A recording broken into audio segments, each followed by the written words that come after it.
So here's some insight on some things that I've been trying to figure out, and I think they'll be really beneficial to you as well. And one of the things that I realized that I don't do many times is you see this brick wall behind me, and this brick wall. There's an old analogy that you have these people, three people that are laying blocks, these bricks, and you walk up to the first person, they say, so what are you doing? What are you building? He goes, I don't know, I'm just laying bricks. And you can see he's kind of doing a sloppy job.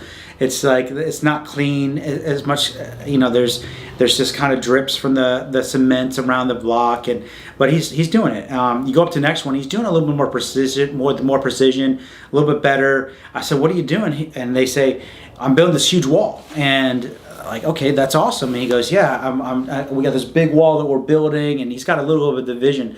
But then you go to the next person. This person is being very particular in the bricks he's picking out.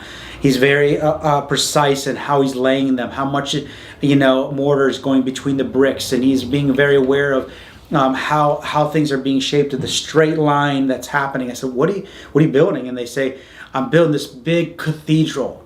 And this guy has his vision. He's got this purpose behind what he's doing, and he's very intentional in what he's happening. And I realized that many times we lose sight of what we're doing because we lose sight of what we're. We mess up. Get distracted in what we're supposed to be focusing on because we lose sight of what we're building. It says, without a vision, the people wander aimlessly, and we lose sight of the purpose, the vision behind it. And sometimes with God, at least for me, I feel like sometimes with God, He doesn't give me all the steps. He doesn't give me all the clarity. He doesn't give me every detail, but He says, this is what it is. And He's looking for this consistency, can I just follow through in the disciplines of things He said, even if I don't understand everything. I just know this is what He's asked me to do. This is what He's asked me to do. This is what He's asked me to do. Knowing that what we sow we'll reap.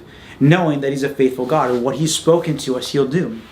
And so for me, something that I want to encourage you guys as you listen to this, don't give up in the small things that God's spoken to you about. Just because you don't feel motivated today, don't stop being consistent in the discipline of the things He's spoken to you to do. It might be about praying for something. It might be about believing something that He's spoken. But then, we believe, we declare, and we keep going, and all of a sudden, after a period of time, it doesn't happen. And we kind of lose sight of those things. And yet, God, there's something about the kingdom, that the consistency of walking things out. It says His word does not return to Him void. And so when we keep walking in faithfulness in the small things that He's asked us to do, it might be walking around a building. It might be praying about a building. It might be walking through a city. For me, you guys you're listening to this video, watching this, or listening to this recording of this video. I've been so challenged. I had a friend of mine, his name's Jared. He's like, He's had so many prophetic words or promises or words for me from the Lord. Said, Tim, you have to record what you're doing. You have to record. Like, do a video every day. Your videos are your legacy. I mean, like, you're releasing what God has given to you out of an overflow. Like, you need to do it. And for me, I'm like, yeah, but for what? Are we doing it on social media? Are we doing this? Why do I need to record a video? And I felt it too, of documenting the journey. For me, about documenting the testimonies, documenting what God has been doing, the revelations that God is doing, being a steward of it. And people document it differently. People write it down. People articulate it differently. But for me, the Lord's spoken over and over about videos, and I just haven't done it. I haven't been faithful. Part of it is I lost sight of what I was building. Even though the Lord has spoken to me, He's like, this is your legacy. This is something that you're depositing and giving to people. And yet what I do is I get caught up in the short-term results, the short-term benefits of it, or what's going to happen, or I'm not feeling motivated to do it.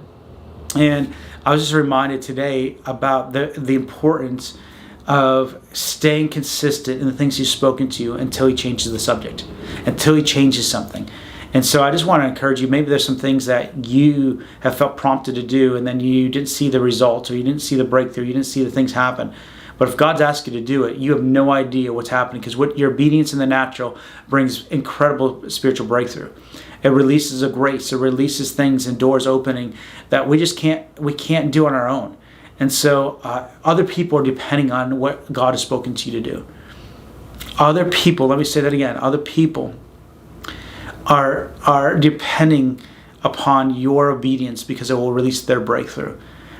Even now, as I'm sharing these things, there's the tension of that I go through of like, whoa, does people want to listen to this? What does this mean? It's not about that. It's about being obedient to what the Lord's saying to do, and recognizing the invitation that God has called us to be a part of in the simple obedience, doing the simple things well. And I like to build quick. I like to get quick results. I look for the fastest lane that I can figure it out. Sometimes it's not about the fastest pace or the fastest results or the fastest way of doing things. It's about the consistency, the steady consistency in that process. And so I just want to encourage you, don't lose sight of what He's spoken to you. Go back and reflect upon the words that He's promised you and things He's asked you to do, and say, God, forgive me for not doing those things. Lord, I repent for not staying consistent and obedient to what You've asked me to do. And then get back into it and ask the Lord, is it changed? Should I keep doing those things? What are you asking me to do? So I just bless you with a grace to remember and to have the endurance to push through, even though you might not see the result today, over the promises or over the things that He's spoken to you to do. So bless you.